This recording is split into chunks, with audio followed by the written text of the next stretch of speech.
All right, thank you. Date and time of the adjourned preliminary examination. Are parties ready to proceed? We're ready, Your Honor. Yes, Your Honor, defense is ready. All right, you may proceed. People call Amber Grady. And please come forward, be sworn.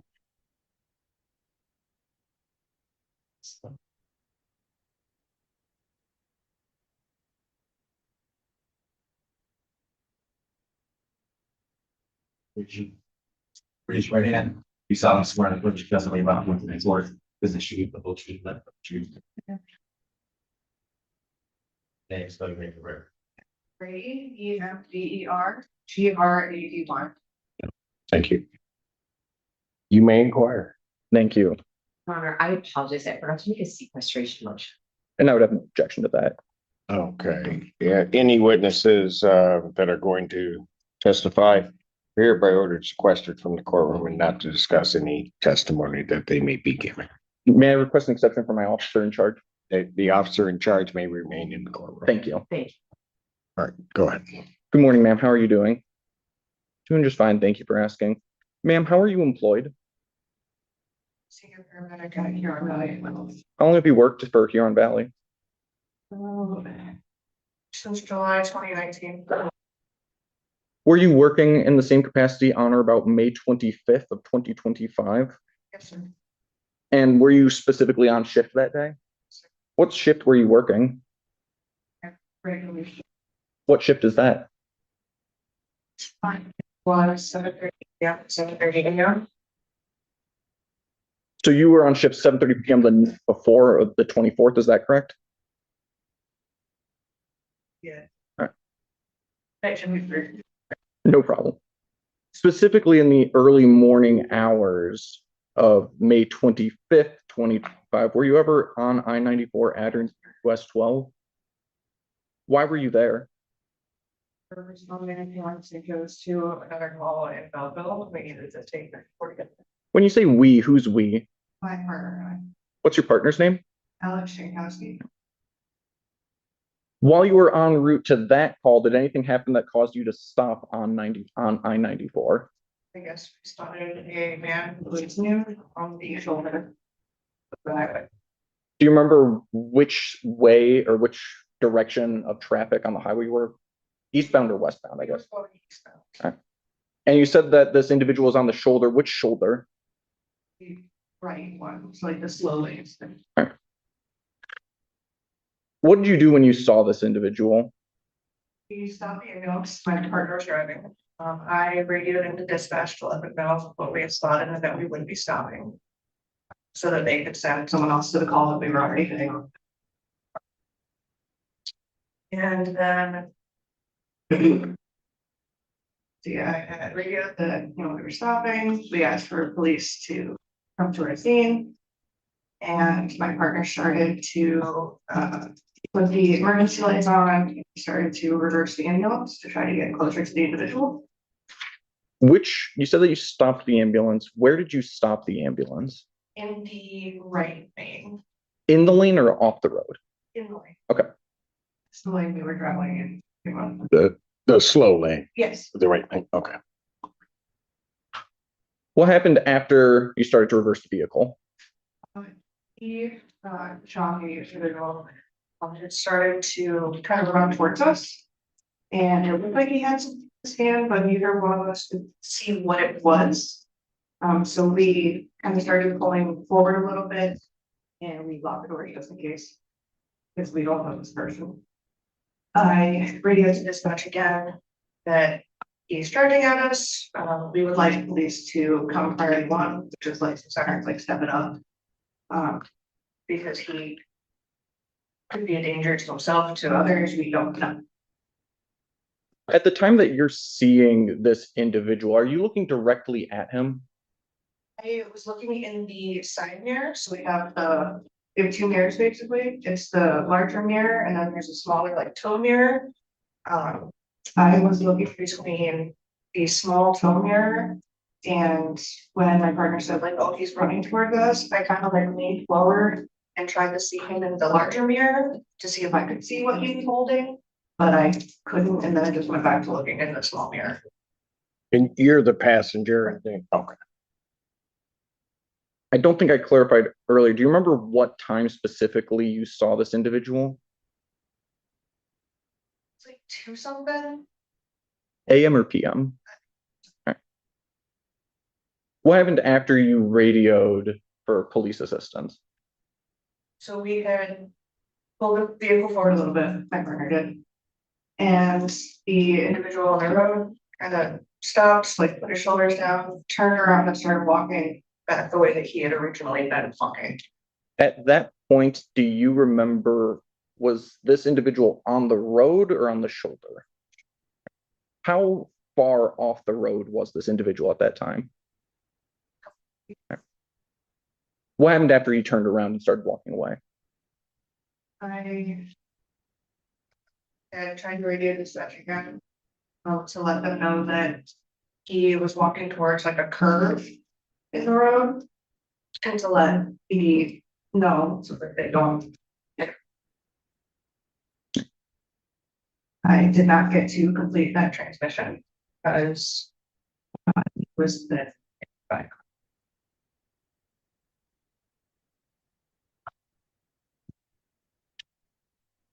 When you say the individual was hit by a car, do you know what type of car it was? You can tell that it kind of like continued by my passenger door. I saw the headlights and general. Can I just stop you there? Because I'm trying to get it. When you say continued past your door, that's the vehicle did? Yes, Okay, go ahead, Mr. Pickles, sir. so I saw the headlights, the general outline, I saw that it was a 4-door sedan in darkened color. With like not the LED headlights, like the older style headlights. And I saw that it was kind of going sideways, like the headlights were pointing to my door. And it struggled to regain control and then came to a stop ahead of us. I want to make sure I'm understanding correctly. You said it passed by your door, and you said you're the passenger in this vehicle, correct? When the vehicle passed you, was it on or off the roadway? It was on the shoulder. Okay. So it goes past you on the shoulder. Does it go back onto the roadway or does it stay off the road? It went back onto the roadway, as the person was trying to. Okay. And while you were testifying, you sort of made a gesture with your hand. It's sort of like fishtailing. Is that what the vehicle was doing? Yes. Okay. Were you able to see who was driving that vehicle? No. At the time that this happened, were you able to see where on the vehicle, or let me rephrase this question.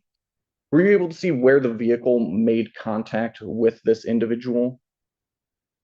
So when I was looking at the small mirror and I saw the headlights kind of cross the individual turning towards the road, like towards my ambulance. And I saw the silhouette of the individual and then I heard the of contact.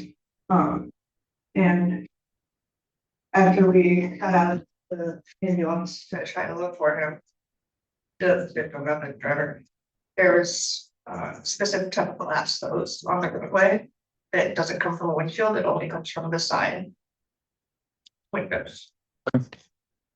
You said that you heard the thud. Did you hear any like tires squealing?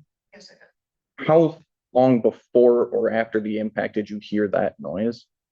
I only heard the tires screeching right before the thud, and then I didn't hear them screaming.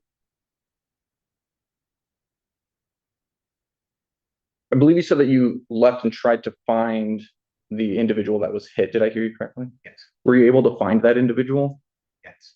Where did you find that individual? And started our search where we did last see him. And kind of scanned the area, we scanned as wide an area as we could, really go anywhere. We found him 100, maybe 150 feet up from where we last seen him on there's like a stop wall on the highway, found him up against the stop wall. Make sure I'm understanding correctly. You said about 100 to 150 feet. Is that off the side of the road or forward, backwards? What direction is that? So it's forward and maybe 5-ish, 6-ish feet to the right towards the stop wall. And when you say forward, is that the direction of travel the car was going? Okay. So. Okay. And so the individual that struck is now ahead of the ambulance? I believe he ended up maybe around where the ambulance was. Gotcha. Okay, so. And excuse me, I'm just trying to get a layout in my head. Where on 94 are you? So we are eastbound just west of Rossonville exit. Just west of Rossville. Gotcha. So I wish I had a map to show you. No, I got it. So you're just west of Rossville. Okay. And described the individual initially coming toward the ambulance, then going away from the ambulance. How, at the point of impact, how far estimating is he from the ambulance? I wouldn't be able to give you a good estimate on that. Okay, that's fine. And I got that. But he's, and your ambulance is still in the right-hand lane of I-94. Yes. we Oh. put it in park. Got it. Okay. Last question I have for you at this point. When you are describing, just so the record's clear, when you're saying on the shoulder, tell me what you mean by shoulder, rather than try to put words in your mouth. I think I know what you mean. The solid white line that has. Got it. So, gotcha. So when you say shoulder, anything which would be to the right of that white line, you're describing as the shoulder. Thank you. Go ahead. Thank you. What did you do when you found the individual who was struck? My partner made first contact. Let's read more details on what.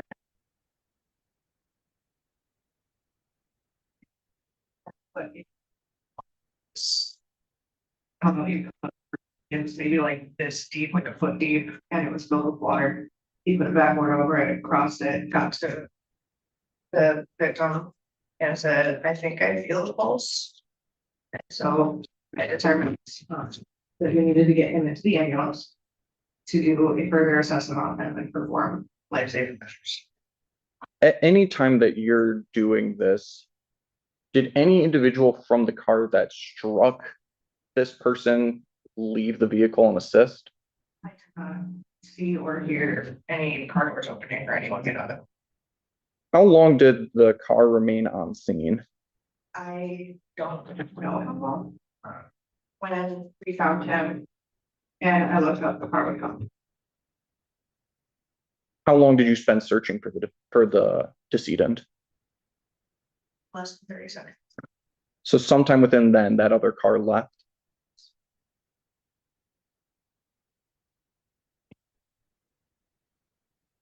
After you got this individual back into the ambulance and you were performing life-saving measures, what happened then? I had radio to get a supervisor. The supervisor showed up and another unit from our same company that happened to be going that direction and also stopped to give us some help. They got in and I was doing chest compressions and the way that our protocols work, if it's what we call a traumatic arrest, so no pulse, no breathing due to a traumatic cause, we have to put them on the cardiac monitor, look at their heart rhythm, and then call a doctor based on that. So that it's what we. Were you able to, or let me phrase the question this way. Was this individual pronounced dead at any point that night? Yeah. Do you remember what time that was? I would have to look at my report. Were you able to identify who this individual was? I believe when we did it, we got his name later from, it was either the coroner or police found out his name. I don't know. Okay. That's fair. And just to be clear, when this crash occurred, was this in Washtenaw County? Yes.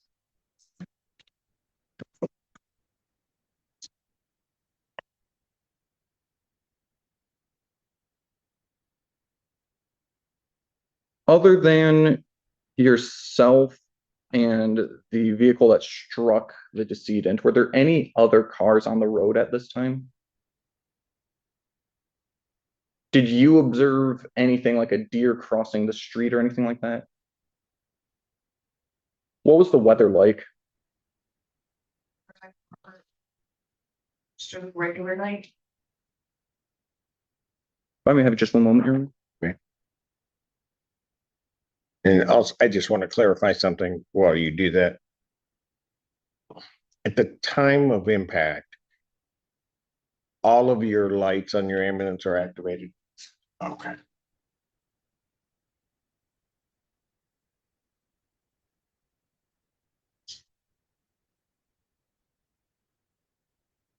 Ask the witness, Your Honor. Okay. Cross-examination.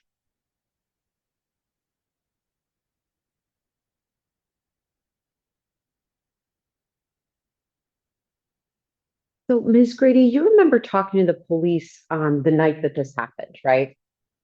I believe it was Trooper Ryan that interviewed you on the scene, right? Okay.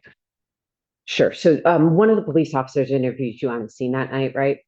And do you remember telling that officer that you witnessed a small black sedan hit the decedent? I'm sorry, just for the record, we need a yes. Okay. And you gave a lot of information today, details about distances and things you remember. Do you remember if you gave those details to the officer the night that this happened? I don't believe I gave just details. Okay. Do you remember going into specifics about what you saw in terms of the man on the side of the highway the night that this happened? I saw him. Do you remember telling the officer specifics about like where you saw him and what he was doing on this evening before the crash? Okay. But you don't remember giving the estimates as to the distance that he was located near the side of the highway, is that right? Okay. And I do want to clarify something as well. You said you located the decedent up against, you said a sound wall. Could you explain what that means? The wall that's on most highways to prevent highway noises from going to neighborhoods. Okay. And you remember, you testified on direct that you were looking in the area, you were looking for you were looking for the decedent, right? Do you remember seeing a variety of debris in that area as well? Do you remember seeing actually parts of cars in that area? What ended up being a mud flat from a semi, there's a Volvo on it, it was broken apart. It was in the shoulder. Okay.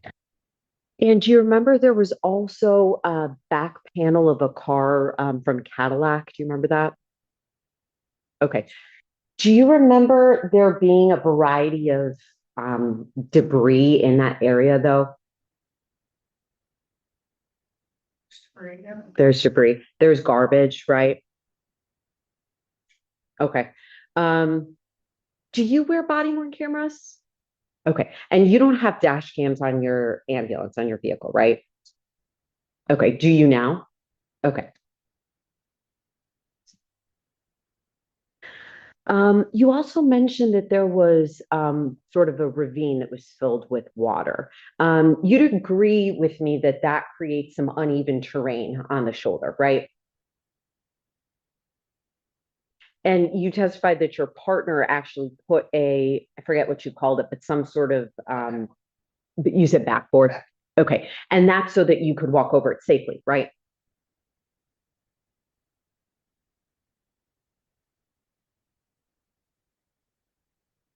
And I want to ask you some more questions about the sort of what the highway, this specific location of the highway. So you testified that there was a curve in the road. You agree that there's, as far as I-94 goes, it's a pretty substantial curve at this location, right? And so you testified that you heard tire screeching before you heard a thud of an impact, right? Did you see the brake lights on the car or do you not remember? The brake lights weren't facing me until it was in front of the ambulance. So no. Okay. Could you see tail lights or rear lights, rear brake lights or not? Okay.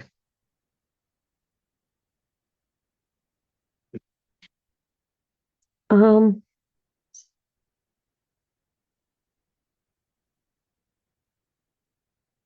how many seconds would you say you observed the individual who was the decedent on the side of the highway before the accident?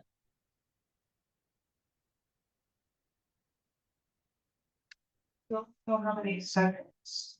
I would say it was easily at least 2 minutes. Okay, 2 minutes. Sometime that we saw him stop, did go back and forth, but then he was. Okay. So you saw him, did your partner stop the vehicle pretty instantly after you saw him? As safe as possible. Okay. So you saw him stop the vehicle and then he reversed the vehicle, is that right? And were you observing him in the rear view mirror for that duration of the time?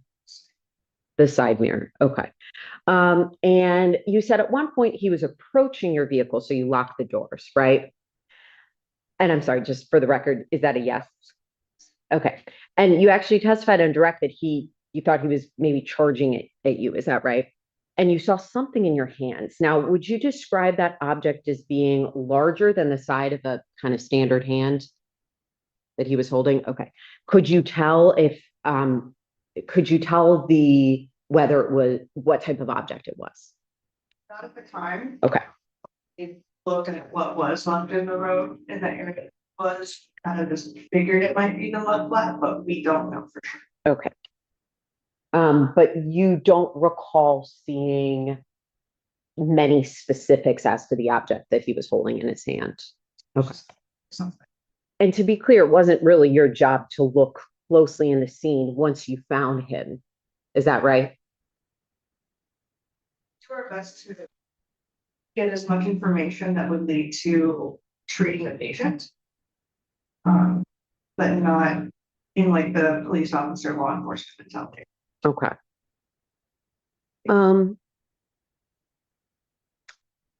Were you aware of any prior calls made regarding that individual before you stopped? Okay.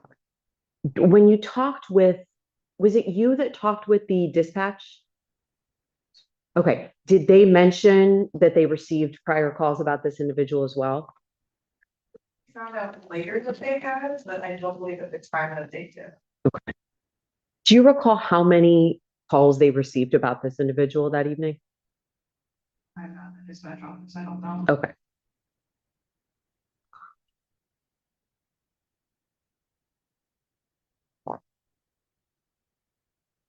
So do you recall how long it took police to arrive on the scene once you made that request?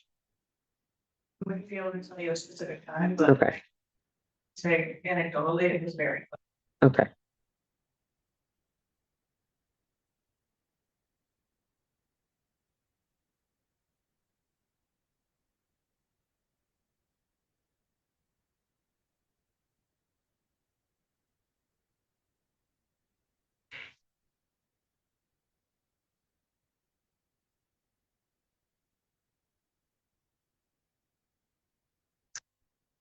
Mhm.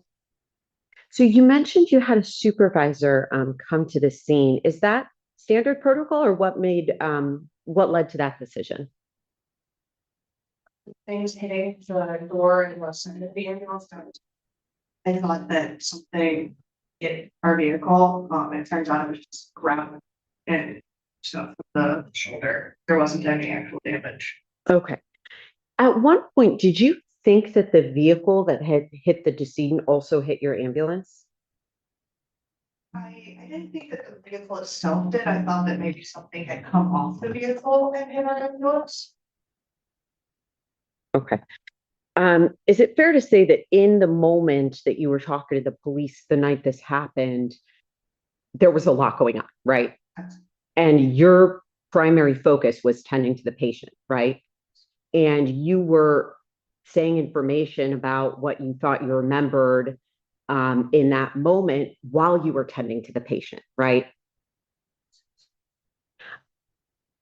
So you didn't know if something had hit your vehicle, right? Once he was pronounced dead, I went and looked at our ambulance to see if there was any damage. Okay. Mhm. You testified in direct examination that there weren't any other cars on the road at this time. Wasn't it the case that you radioed for another ambulance to go to the location you were initially headed towards? That is not our job to do. That's the dispatcher's job. Okay. You, just to be clear, you did see other vehicles driving on I-94 that evening, right? You did see other vehicles driving in that location while you were talking to police, right? When you're talking to police, they had already shut the highway down. Okay, so they shut the highway down. Before they shut the highway down, there were other vehicles traveling on I-94, right? And it's my ambulance performing that. Okay.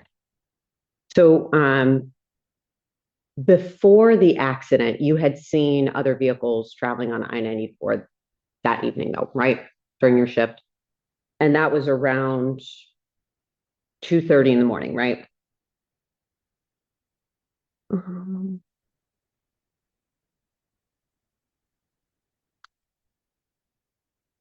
Now, I want to talk to you about some more about the investigation in this case. So you talked with the police the night of. Did you ever have any follow-up interviews with any police officers? Yeah, is that right? Yes. So the last coordinator that we got. Okay. And then who did you speak with the last court date? Prosecutor. Sorry. Just the prosecutor. Okay. So did the police officer do a subsequent interview with you at all at the last court date? Okay. So it was just that evening, as far as you can remember, that you gave your statement to police, right? And just to be clear, you couldn't see, it was obviously very dark outside, right? And the vehicle that struck the decedent, you couldn't see inside that vehicle, right? You don't know how many people were inside that vehicle, right? You don't know the race of the person driving, right? You don't know if it was a man or a woman. You have no idea who that was, right? Okay. I have no further questions at this time. You redirect, No, Your Honor. ma'am. I just want to make sure you're indicating that the point of impact was west of Rossendale Road or west of West? West of Rossendale Road. So the entrance exit to Rossendale, you're on the western side of that. Yes, okay, thank you. Anything else based upon the court? No, Your Honor. All right, thank you. You may step down. May call your next witness. People call Sergeant Ryan Bowden.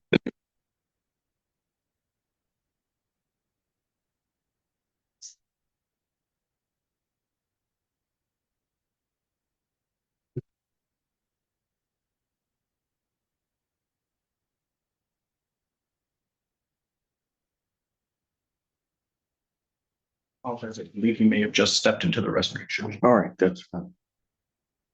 There it is.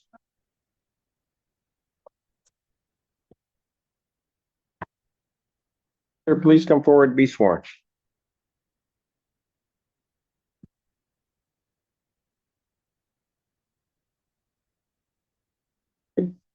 Raise your right hand. Do you solemnly swear affirm the testimony about to give us the truth, the whole truth, and nothing but the truth, so help you God? I do. State your name and spell your name for the record. Name is Ryan Bowden, RYANBODEN. Sir. You may inquire. Thank you. Good morning, Sergeant. How are you doing? Morning, sir. Sir, how are you employed? Currently as a sergeant, Michigan State Police, How long have you worked for Michigan State Police? 10 years. In what capacity over that 10 years? Trooper up to September of 2025. And is that when you got promoted to sergeant? Yes. Were you working for Michigan State Police on or about June 6th of 2025? Yes. And on that day, were you ever asked to assist with investigations related to a crash that occurred earlier in May of that year? Yes, that was.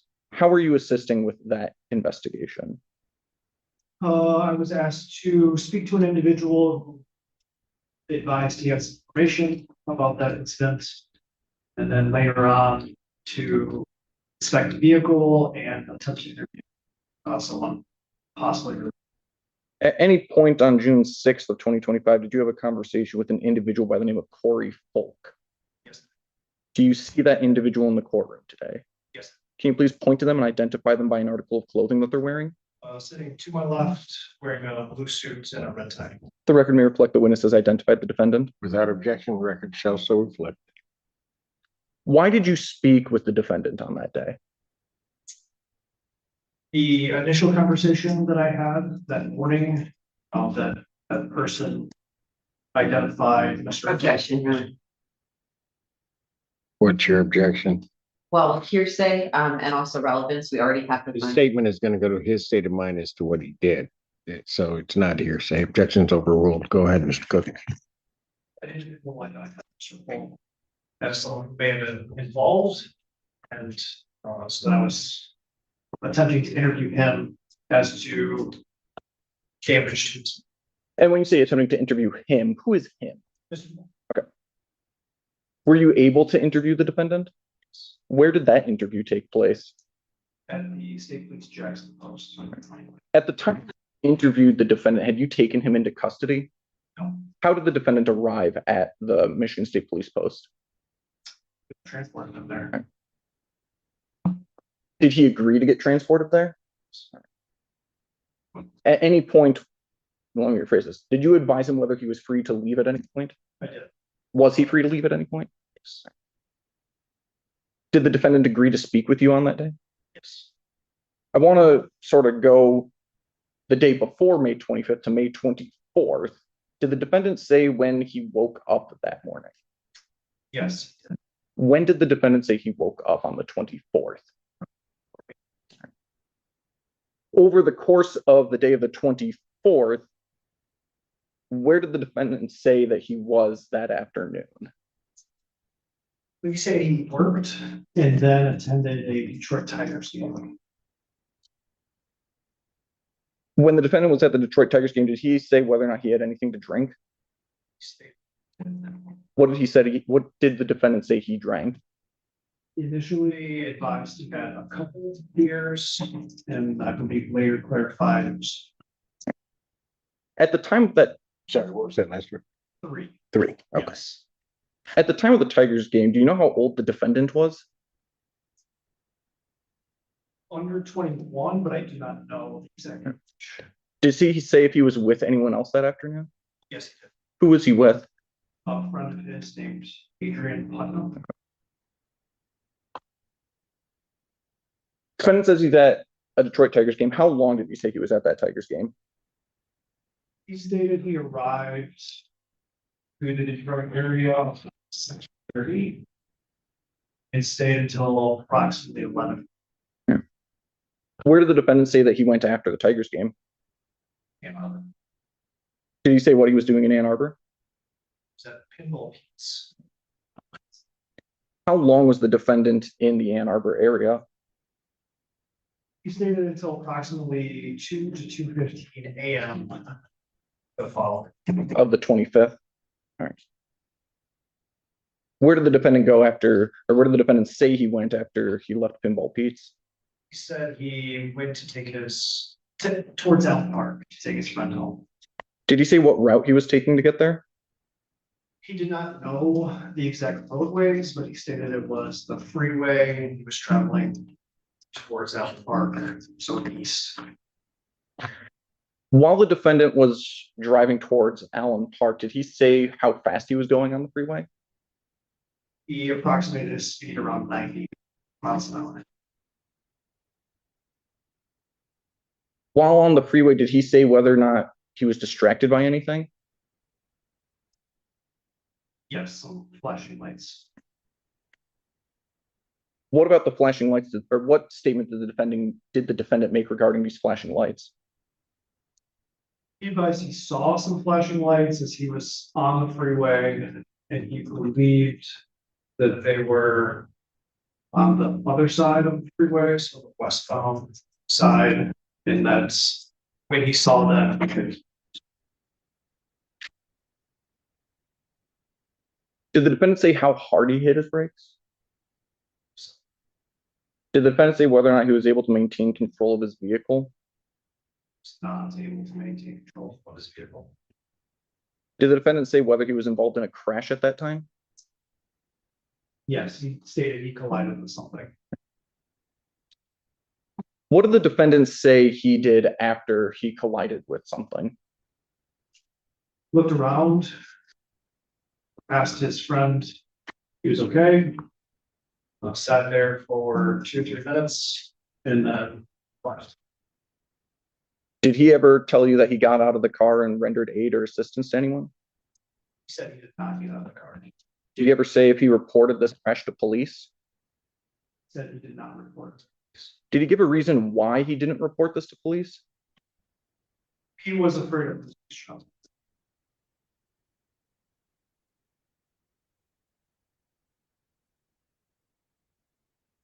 Did he say where he worked? I'm sorry.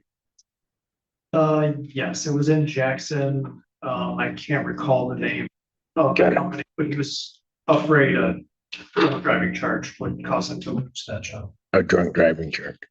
Thank you. Go ahead.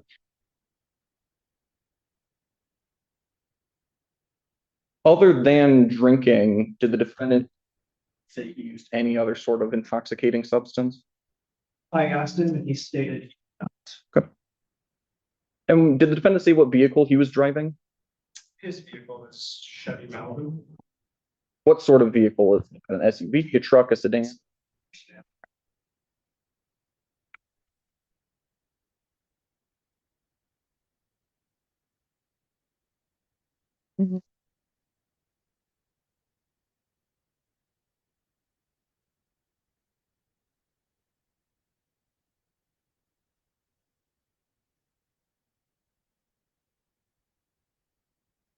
Did the defendant say whether he was using his phone at the time of the crash? He said he may have done. Did you ever personally see the defendant's vehicle? Yes, When you observed the vehicle, was there any damage on it? yes. What sort of damage was on the vehicle? Dent, I guess that's described as a dent on the rear quarter panel, Which side? right side. So passenger side? Okay. What about the windows? Were the windows damaged in any way? There was a broken. Which window was broken? I do not recall.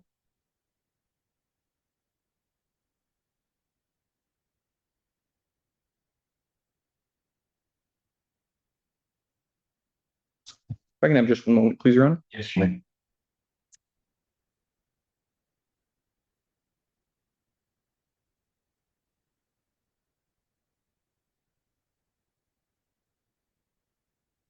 Ask the witness. Cross-examination.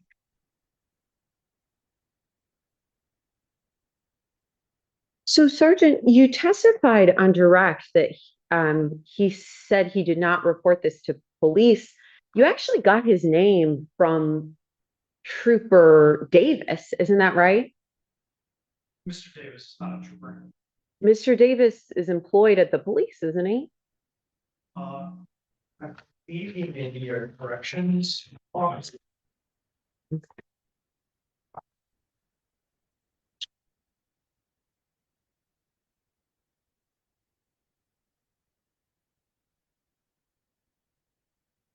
Brief moment, Your Honor. Yes.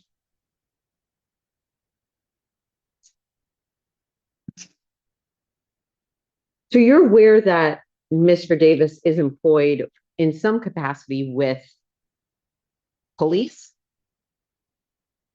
Or you don't know? Like I said, I believe these corrections, which. Okay. Entity that are. Do you say you believe? Do you remember or do you not remember how he's employed? I believe he's a corrections officer. Okay. So do you recall, was it you who followed up on the conversation with Mr. Davis or was it not you? Yes, I did follow up. Do you recall referring to him as Officer Davis? I may have.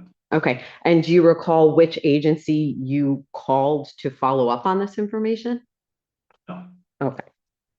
But, okay. So do you recall that you actually called a police agency regarding a call that Mr. Folk made about this? It was his supervisor. Okay. Is Mr. Davis Davis the supervisor?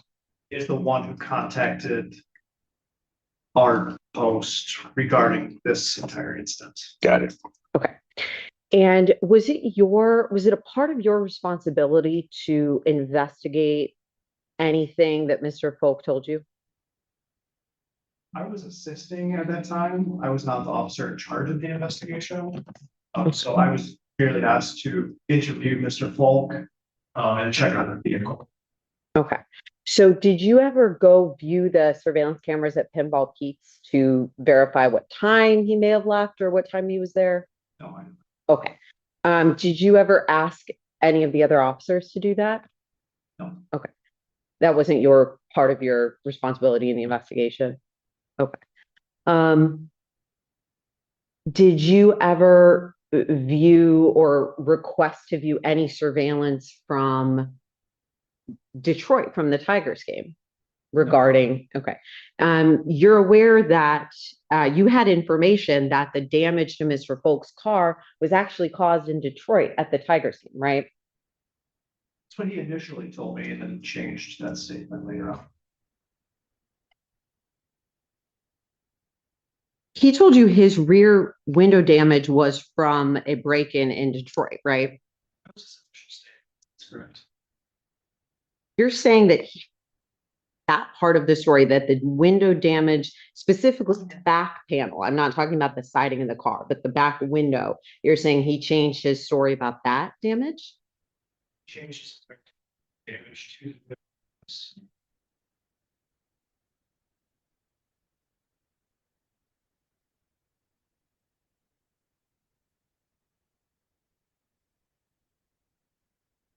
He told you that he had a witness who would verify that his car was actually broken into in Detroit, right? Yeah, that was part of his initial statement.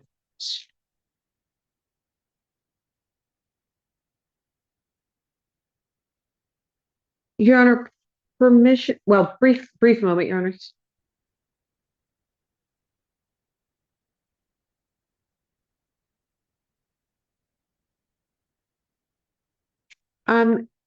Sergeant Ryan, you would, or Sergeant Bowden, excuse me, you would recognize a copy of the written report you made about this, right? Permission to approach the witness? Okay. May I approach physically? Right. Okay. Can you point out where in your written summary of your interview with Mr. Folk, you indicated that he changed his story about specifically the back window? To object to the relevant. Well, I'm also hearsay. yes, but note those, but I'm trying to figure out where when you say back window panel, what are you referring to in your question? So the rear, basically the window, the rear window of the vehicle. Well, I don't know what you mean by rear window. Are you talking a side window to the rear, or are you talking the rear window? I was referring to the rear window. All right, go ahead. As to your objection, G, well, the first one is to relevance. Maybe I'll overrule that objection as to hearsay regarding the defendant's statement. Isn't it hearsay? Your Honor, I'm asking this officer to point out where in his written statement summarizing, he indicates that Mr. Folk changed his story about this back window panel. All right, I'll allow it. Go ahead. Sure. This portion here, if I may I read it to you. I advised Falk his statement did not align with some information he had about his vehicle. It offered him the opportunity to clarify, which he replied, I couldn't tell you. I again offered Falk a chance to start over, as I did not feel his initial statement was entirely accurate.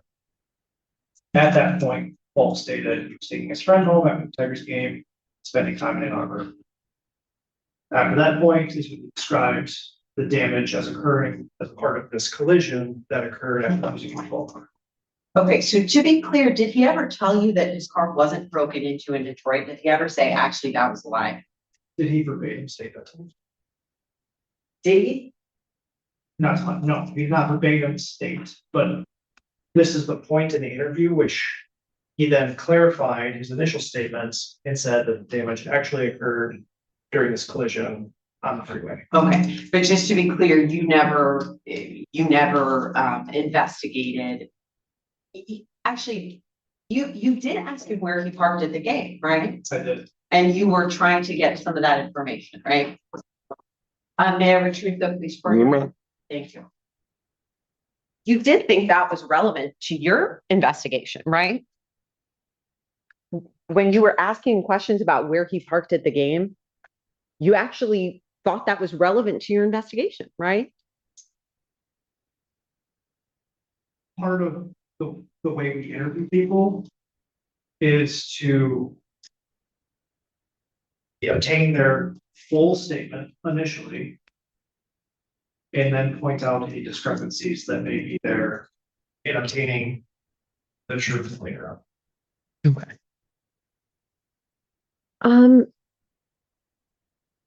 You started the interview by saying he wasn't in custody. Is that right?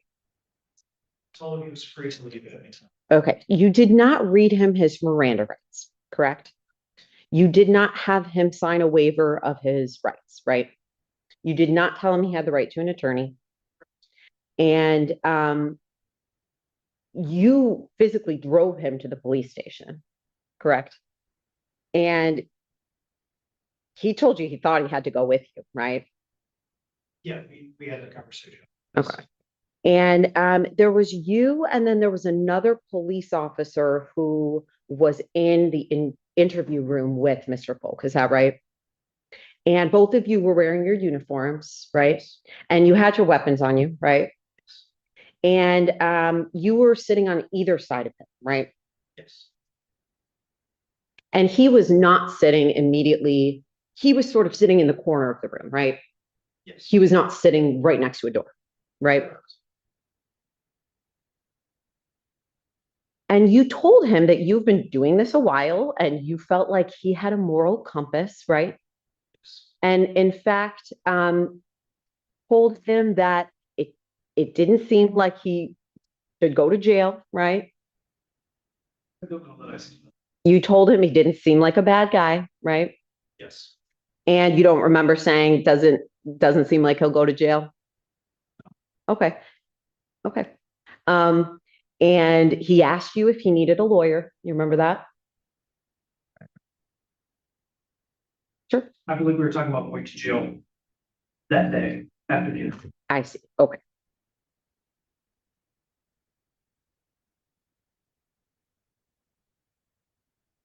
And in fact, you promised him that you wouldn't seek charges if he had hit an inanimate object. Isn't that right? I believe I told him that I was not worried about leaving the scene of a property. Okay. You promised him you wouldn't charge him with that, right? Well, I'm good. What relevance would it have? The officer doesn't charge. That's correct. But if the people are intending to use my client's statements as substantive evidence against him, his confession, which I believe they are, as that was the entire direct examination, then anything that has a bearing as to the credibility of his statements, including any promises that were made or implied by this officer in order to obtain those statements, Would do what? could impact the credibility of those statements and therefore the evidence. It's sustained. Yeah, I'm not, that doesn't make any sense.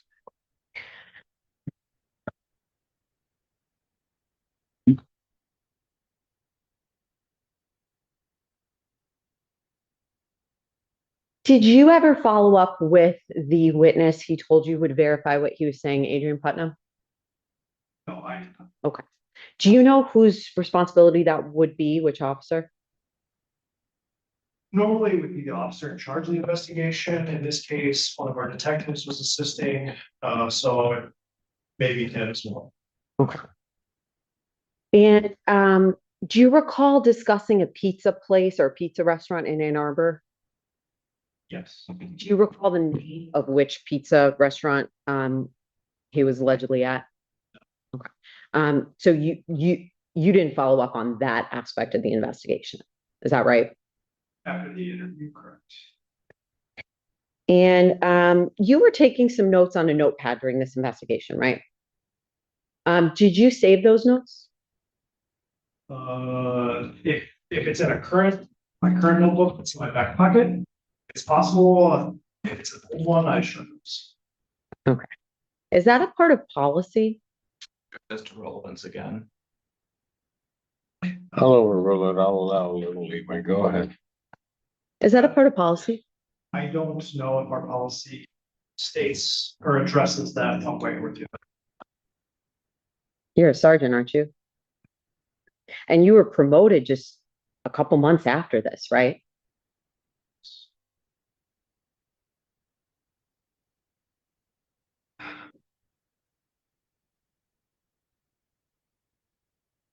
Did you ever listen to any of the 911 calls on this evening?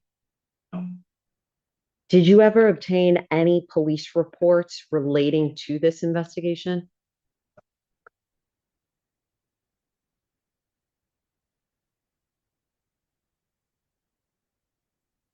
Were you aware of how many accidents there were on I-94 on this evening? No. Okay. Were you aware that there was another accident around the same time frame in that area on this night?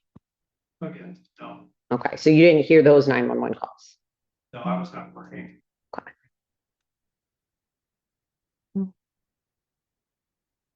And you never investigated the scene of this accident, right?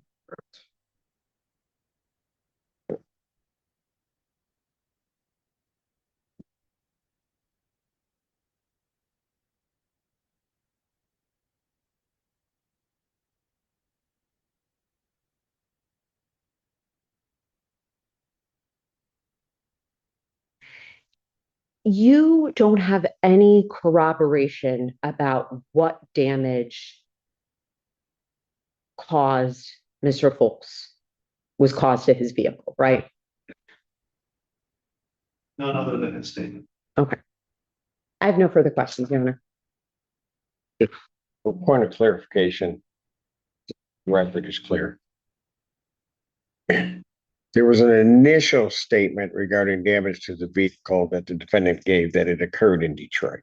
That's correct, Your Honor. Subsequent to that, after additional questioning, he changed that, the damage having occurred on I-94. That's correct. Yeah. Okay, thank you. You may redirect. Thank you. Mr. Yes. Okay.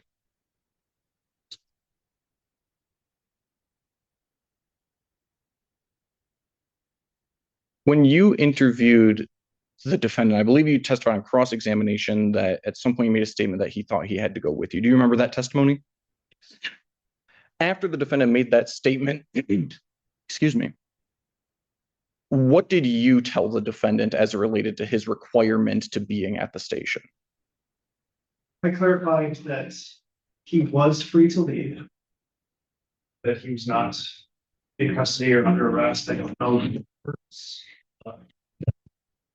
That he was free to leave at any time and he could end the conversation, the interview, and Did you ever handcuff the defendant? You were also asked whether you had any sort of corroborating evidence that goes to the damage on defendant's vehicle. Do you remember that questioning? Showing defense counsel's Mark's People's proposed exhibit number 2. I apologize, I'm going a little bit out of order here. May I approach the witness? Said exhibit two. Have you recognized this document? yeah, it's a state police laboratory report. Can you take a look at that document for me, please? And specifically, what is that a lab report of?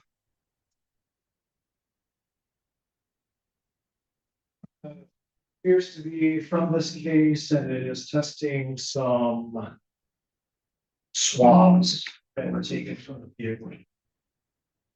And As well as in your review of that report, is that report a fair and accurate representation of a report or the report that was received on this case? yes. And people move to admit what's Mark's People's proposed exhibit number 2 into evidence. Any objection or voir dire? Yes, Your Honor, permission of voir dire. Go ahead. So Sergeant, you have no certification in forensic science, right?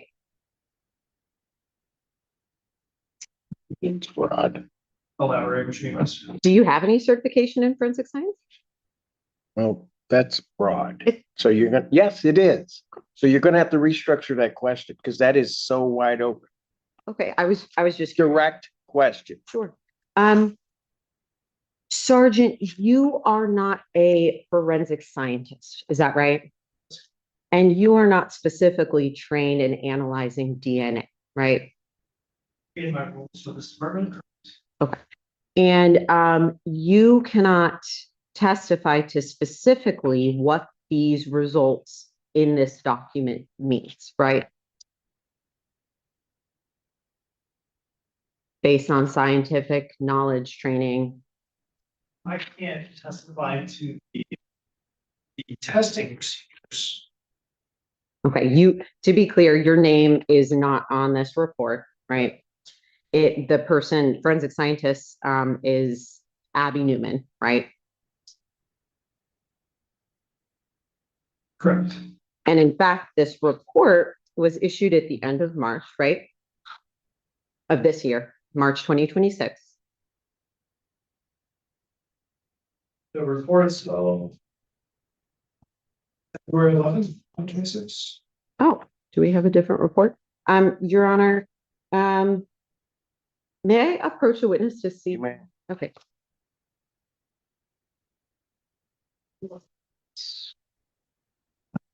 Can you look to the bottom of that page you're looking at? It says report issued March 26, 2026. Isn't that right? And I can point if that's easier. Oh, I see. Right. You see where I'm looking? Yes, that's correct. Okay. And so your role in the investigation had actually concluded by March 26, 2026. Isn't that right? Correct. My role in the investigation was inspection of the vehicle and interview of Mr. Mullen. Okay. And in fact, I don't know if you know the answer to this, but that was after the initial probable cause conferences in this case. Is that right? Okay. You don't know when the court dates were in this case because it's not your case, right? Okay. I have no further questions at this time, Your Honor. I would object as to, well, on a number of bases. First of all, I don't think this is the appropriate witness from which to seek to admit this report. His role in the investigation had concluded by then. His name is nowhere in here. He didn't testify as to any specific knowledge or experience or involved in this. So I would object, on that basis. We didn't receive a specific notice that this would, be sought to use that exam. This is a situation where it was after the initial probable cause conference. What is the requirement of the notice that it's going to be used? It was supplied to you. It was supplied to us, Your Honor. So what requires the prosecutor to give you notice that it may be used when it's supplied to you? Well, Your Honor, I would argue, given the, Is there a specific statutory or court rule requirement that there would have to be the notice? not that I'm aware of, Your Honor. All right, go ahead. The people did provide a witness list for the examination today. This is obviously a very, very complicated case and a very specific type of knowledge in order to make the conclusions that are made in this report about DNA analysis. It is possible that we would have sought to have the expert analyze this. Whoa, However, whoa. There has been a PCC in this case. This case has traveled through. This case was set for exam previously. It was adjourned at your request to today's date. And now you're telling me that you haven't done something and may not be ready. Is that what I'm hearing? well, Your Honor, I would stand by my objection, Your Honor. I'm not going to answer my question. Sure. So a couple weeks is not enough time to obtain an expert. It's not even enough time to, and so a couple weeks would not have been enough. This was, Didn't just have it for 2 weeks though. so this report was made March 26, 2026. My notes indicate the probable cause conference in this. Are you asking them to bring in the author of the report? Yes, On what grounds? to cross-examination in order to ask specifics as to how this was conducted, the testing procedures, the results in terms of 560 septillion times, 8.1 sextillion times, the differences between those two numbers. That would be. The defense sought to obtain that test or that information from the author of the report. Sorry, you mean, have I called? You tried to get to the person that authored the report. I have not called the author of the report, no. Mr. Cook. I don't know if the court needs a response, but I would say I believe this is admissible pursuant to MCL 766.11b, specifically section 1D, that allows at the preliminary examination documents such as laboratory reports to be admitted without the author being needed for preliminary examination. Response. Your Honor, I would stand by my objection. I don't think there's been foundation for this. Objections overruled. Exhibit is admitted. Thank you. Any other additional questions of the secretary? I would just move to publish that exhibit to the court. So.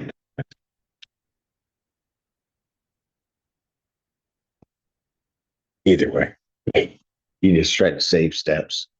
You need them. So, okay. Go ahead. Any other additional questions? Any additional questions from the defense? No, Your Honor. Okay, thank you very much. You may step down. The court is going to take a brief recess. What I'm going to suggest to counsel, my staff will be able to send you a copy if it went through.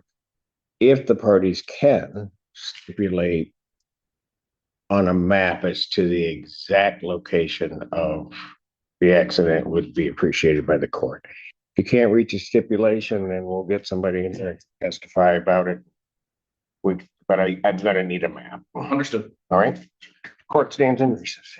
All rise. In case of the People versus Falk, are we ready to proceed, counsel? Yes, Your Honor. I'll go with defense counsel. We have a stipulated map that the people intend on introducing as People's Exhibit 3. All right. Is that correct? Yes, Your Honor. All right. May I approach? Yes.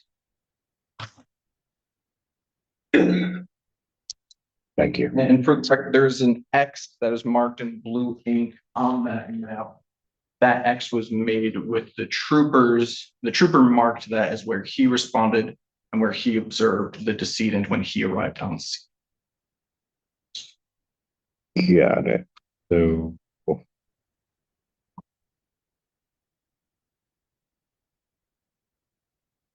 Okay. So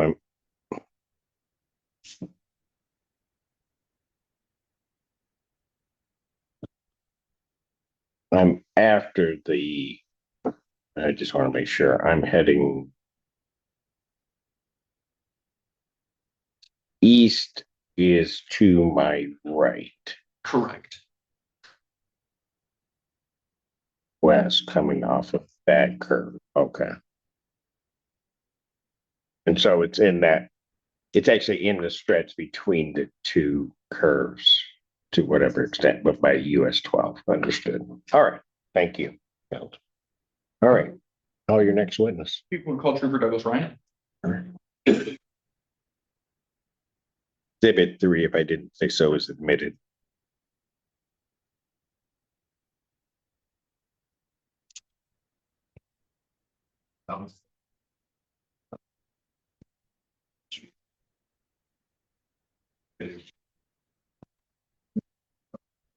Douglas Ryan, EOULASRYAN.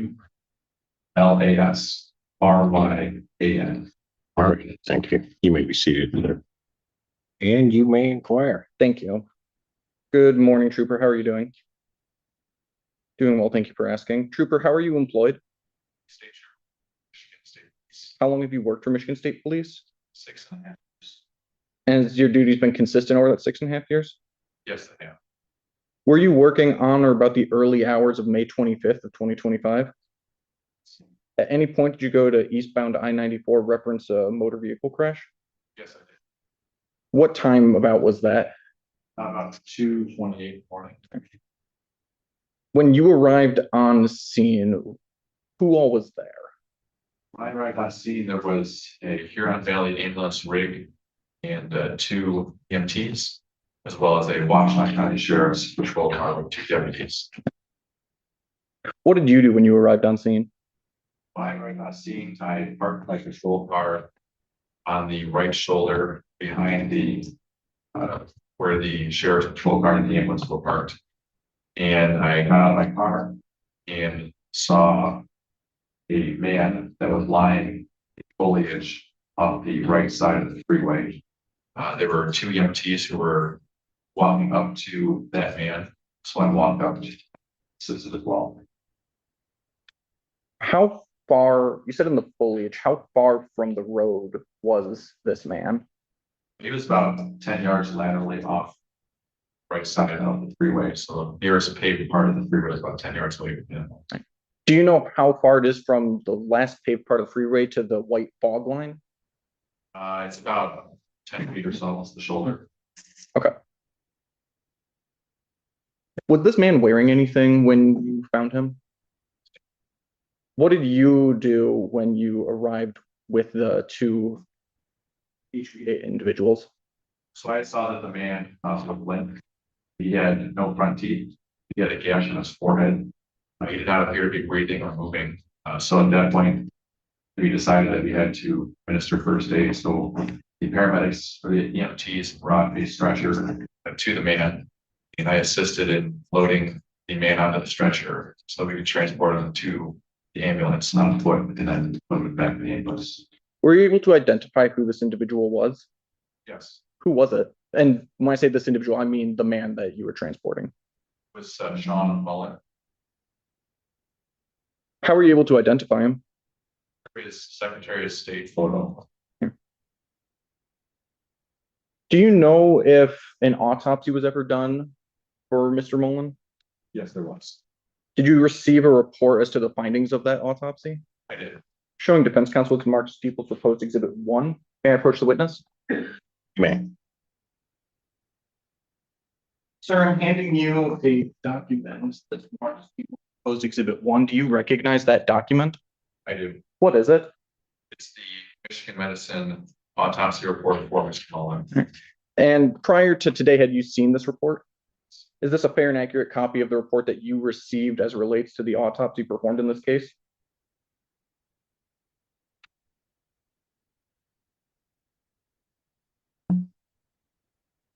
Yes, it is. Your Honor, people move to admit what's marked as People's Proposed Exhibit 1 into evidence. No objection. Objection or voir dire. No, you're- Exhibit 1 is admitted. Permission to publish to the court. Yes. And it up to me. Thank you. Go ahead. And so I realize I just took that document away from you. That document indicate the cause and manner of death. Yes, sir. It did. What was the cause and manner? The cause of death was blunt force injuries and the manner of death was accident. One moment, please, Your Honor. Yes. And I don't need you to testify anymore to that, so if the court wants to take the document back, I apologize. It's making us work. Thank you, sir.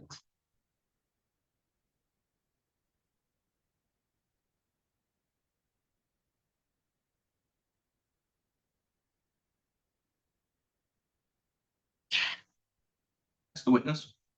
Cross-examination. Yes, Your Honor.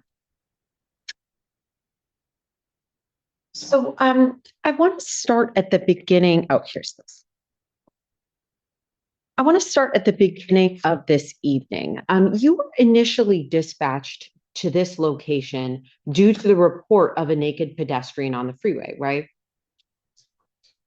Incorrect. Okay. Why were you initially dispatched to this location? But I was initially dispatched, there are other troopers who were going to dispatch this to assist. Okay. What was the reason they were initially dispatched? Was a naked man on the freeway who was holding down. Okay. Sorry, so you said no to my question because you were not initially dispatched due to the report of a naked pedestrian. You were dispatched because there was an individual with an object in his hand. Is that right? Okay. So there was another trooper. Okay. Two troopers were in patrol car. Okay. Once a dispatch sent to the call, myself and Trooper Headley, and we offered to assist them in looking for this man. So we dispatched not send us to the call. We offered to volunteer to assist with the call. Okay, Your Honor, permission to approach the trooper with his report? Yes. Trooper, I want you to look at the very first sentence of the report you wrote in this case. It actually says on the below listed date and time, Trooper Heatherly and I were dispatched to the below listed venue for a naked pedestrian on freeway. I read that correctly, didn't I? Yes, ma'am. Thank you. And you actually received multiple 911 calls about this pedestrian, isn't that right? And it was while you were en route to that location that you received an update that the pedestrian of interest was struck by a car, right? You did not. So at what point did you receive that update? I'm in the city. On the paramedics. Okay, so just to be clear, it's your testimony today that you did not receive that update while you were en route. Correct. Okay, may I approach, Your Honor? Man. What's the relevance of this? Your Honor, this is the credibility. He's the officer in charge of this investigation. And so let's assume for the sake of argument that he received that information in route. Why is that relevant?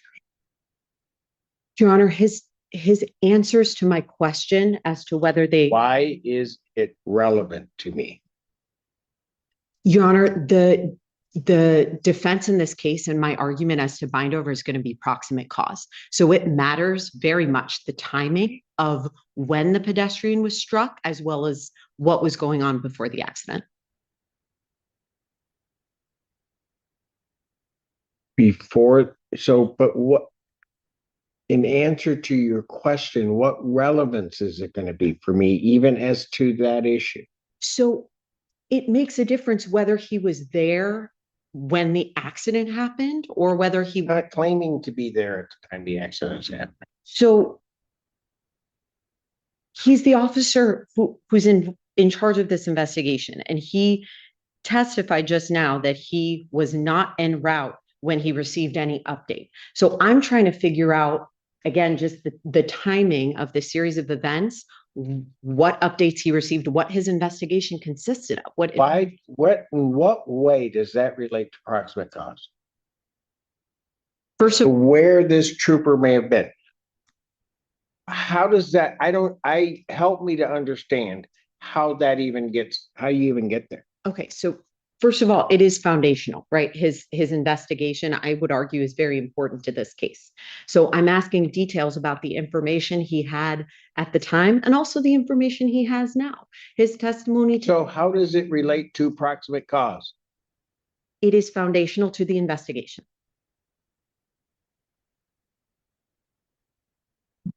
Any response on it? Go ahead, but make it quick, because this is illogical to me. So, Trooper, if you can read the second sentence of your report silently as I read aloud, it says, while we were en route, HPA advised that the pedestrian had been struck by a vehicle. I read that correctly, didn't I? Yes, ma'am, that's correct.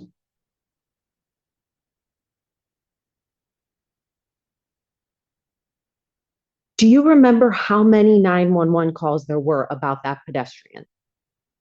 Okay. Did you listen to all of them? Okay. Did you ever obtain any of them? No. Did you listen to any of them? Okay. As the officer in charge of this investigation, would that be a part of your responsibility or someone else's? Okay. And you didn't provide those to the prosecutor, right? Correct. So you don't know what time the first 911 call came about this pedestrian, right? It's a.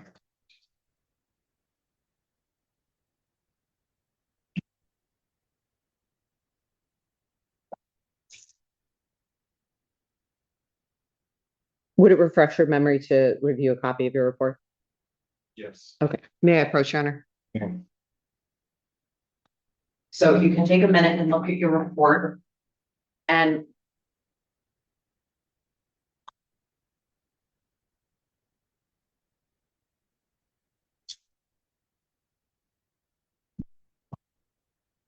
So the first call that was received at 1:03 a.m. by Van Buren Township PD.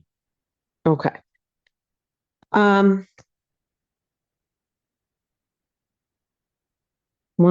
a.m. You said, I'm sorry, you said 1:03? 1:03 a.m. Okay. Do you know what time the last call, 911 call was received? 2:28 a.m. Okay. All right.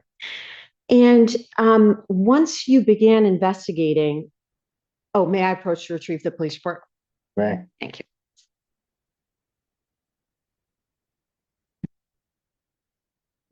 Once you began investigating, you realized that there were numerous police reports relating to the erratic behavior of the decedent immediately before the accident, right? Police reports. So you learned there was a police report from just hours before from Westland regarding suspicious circumstance of the decedent, right? Later. Okay. So later in your investigation, that's something you learned? Okay. Did you ever get a copy of that report? Okay. And so you never gave a copy to the prosecutor, right? That's correct. But you did talk to Sergeant Larson about this, right? Yes. And you learned again of the erratic behavior of the decedent from May 24th, 2025, right? Check. 20. Response? This is foundational to his investigation. No, it's not. It's still hearsay.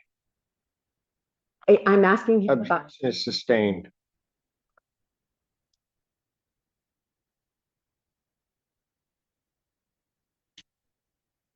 So did you ever in your investigation come to learn of any details within the police reports concerning the decedent the day he passed? Okay, so you did learn of those details during your investigation, but that was not by reading the police reports. Is that right? That is correct. Okay, that was just by having a conversation with a couple other officers? Yes. Okay. And about a month before this incident, there were other police reports concerning mental health issues, right? Objection. Relevant. Relevance as to, again, proximate cause, his behavior and his actions leading up to his death severs the criminal liability in this charge. Got case law on that? I do. It is, well, the jury instruction references the intervening superseding cause. People v. Schaefer. Where would the intervening superseding cause be? I'm aware of that, but where would it be under these circumstances? So if, and I'm happy to continue. Oh, answer my question. Sure. So if there's an individual who was high on cocaine as well as other controlled substances, had mental health issues, running around the freeway at 3 a.m. naked, that would constitute an intervening superseding cause that severs the proximate cause, that severs the criminal liability. And again, that's People v. Schaefer, 473 Mich. 418, 2005. So I'm gonna let you go. That's not what that means. But go ahead. Okay. So, Trooper, about a month before this happened, there was contact with the Warren Police Department regarding mental health issues. What is the relevance of something a month before? How does that become a superseding or intervening cause? Well, I have two. Just proffer it to me. Kat. Okay. The first is it relates to his lack of investigation, and the second is Whose lack of investigation? the police. If they're aware of potential police reports regarding an individual involved in a case from a month prior and they don't get those reports, that goes to the credibility of their investigation. No, it doesn't. Okay. What's the other theory? So the other theory would be if there was mental health, erratic behavior of someone who's naked on the highway at 3 a.m, that could explain why potentially they would be running around a highway naked at 3 a.m. And that I would argue would constitute a legal division of criminal liability in this case, criminal responsibility. I think your legal analysis is absolutely wrong in regard to superseding or intervening cause. I'm going to sustain the objection. I'm not going to allow testimony of this. Okay. So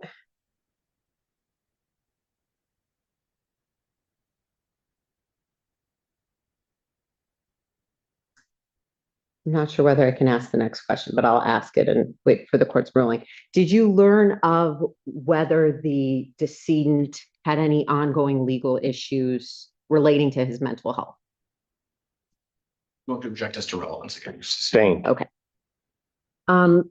So to be clear, this is not a case where it was a head-on collision. Is that right? Correct.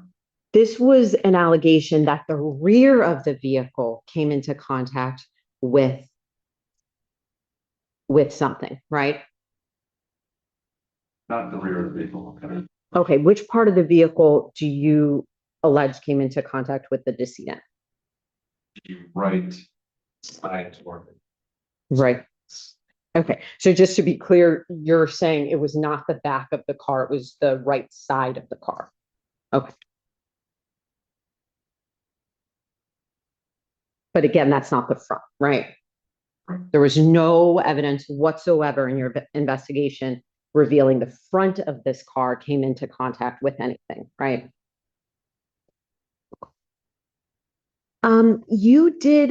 You were in charge of investigating the area the decedent was located in, right? Yes. And you found a variety of auto parts, car parts in the foliage where he was located, right? Yes. And in fact, one part had a VIN number stamped onto it, right? Okay. You don't remember if any of the vehicle parts found near the decedent had any VIN numbers on them? Okay.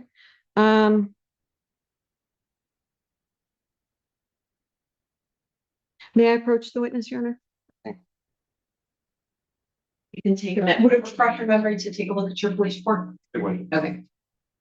Take a look at the police report. And did that refresh your memory? So you did find a car part that had a VIN number stamped onto it, right? It's your testimony, you did not. May I approach the witness, Your Honor?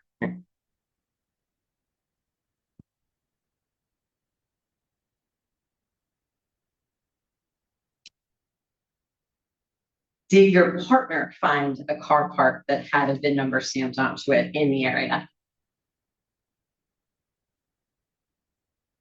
No, Okay, so just to be clear, that if I was to say a black auto part was found with a VIN number stamped onto it, you're saying that's not correct? yes, Okay. You.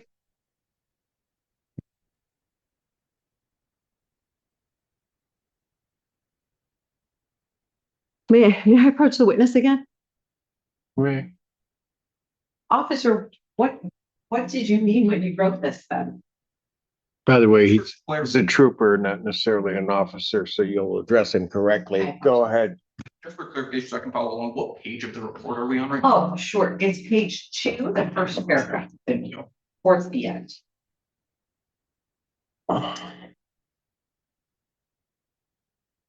yes. Well, can I just ask what part of your investigation was the basis of this section of your report? So the number I believe you're referencing is not a thing. What number is it? The number right there, Yes. some identifying number, give you characters. Do you know what number that is? No, Okay, did you ever ask anybody? not good research. Internet, Do you remember what your research showed? that it belongs to a specific make and model of car. Okay, and you found that it belonged to a specific Cadillac, right? From 2006 to 2009, right? Yes. To your knowledge, Mr. Folk has never driven a Cadillac, right? Objection, speculation. Sustained. Okay. Was there ever any part of your investigation that connected Mr. Folk to a Cadillac? Okay. You also found other debris in the area, is that right? And in We fact, go through every piece of debris that may be found on I-94. no, Your Honor, I'll move on. Thank you. You also found that there was a ravine located near the decedent, is that right? Yes. Okay. And you'd agree that that created some uneven terrain, right? Yes. And just a couple more questions about this issue. You didn't photograph all of the debris that you found on scene, right? And you didn't log them into evidence, right? Do you recall getting any calls about other accidents during the same time frame? Okay. In fact, there were a couple other accidents involving injuries, right? Okay, but you recall getting calls generally? And when you were driving on I-94, you saw there were other vehicles driving there as well, right? Yes.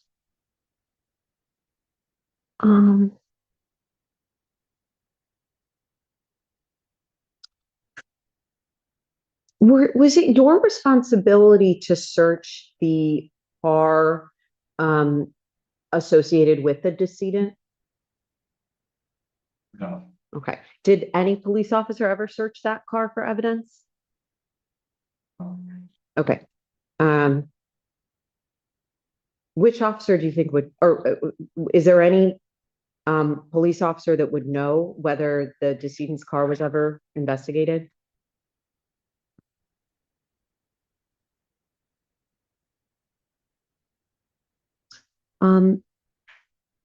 You attempted to locate cameras that might have captured evidence regarding this incident, right?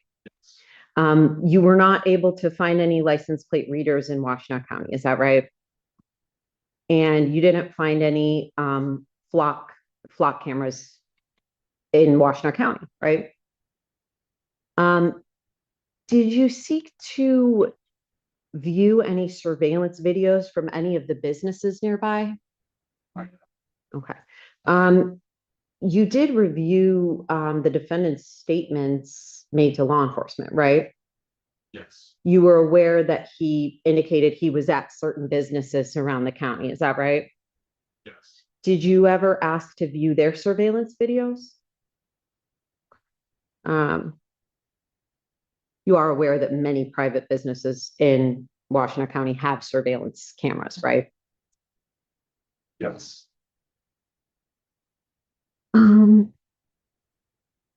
So I want to ask about the crash reconstruction investigation. You did have a crash reconstruction expert analyze this case, is that right? Yes, And you're aware, uh, probably you were aware that the Bosch crash data was obtained, is that right? yes, And you reviewed their investigation, right? And they did ACM imaging, right? Okay. You're aware that no speed determination was able to be made, is that right? I know. Okay, you don't remember if there was any determination that was able to be made as to the speed of the vehicle? Okay.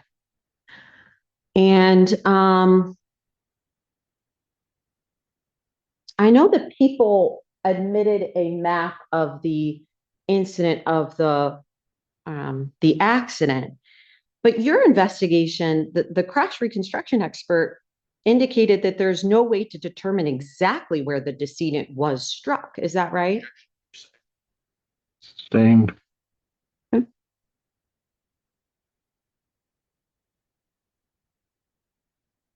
And just to be clear, do you remember the name of the crash reconstructionist?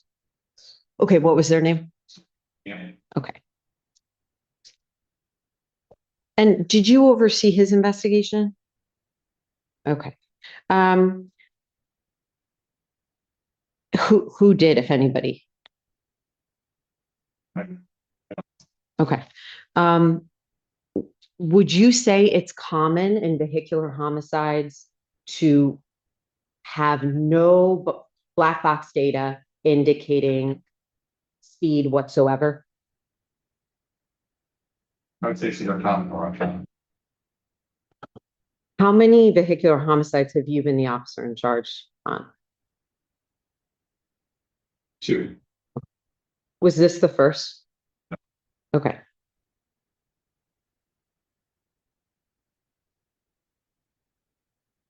Did you review the black box data in the prior one?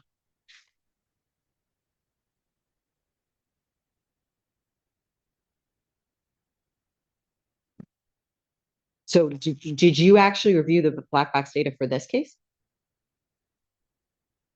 Yes, Okay. Were you able to make any sort of, did you learn anything from that? I don't recall. Okay.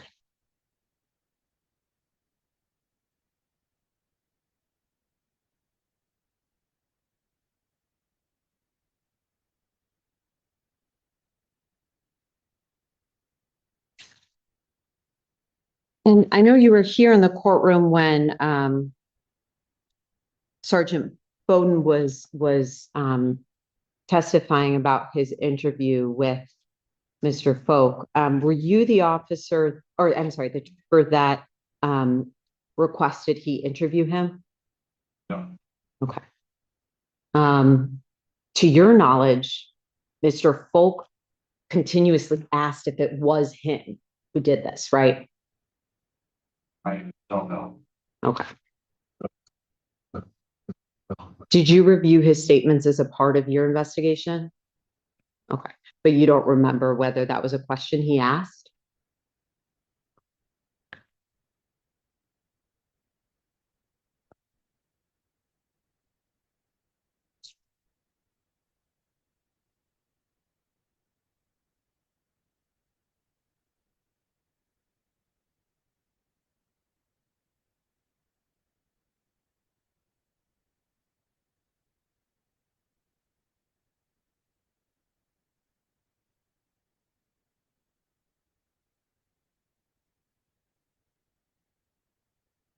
brief indulgence, Your Honor? Yes.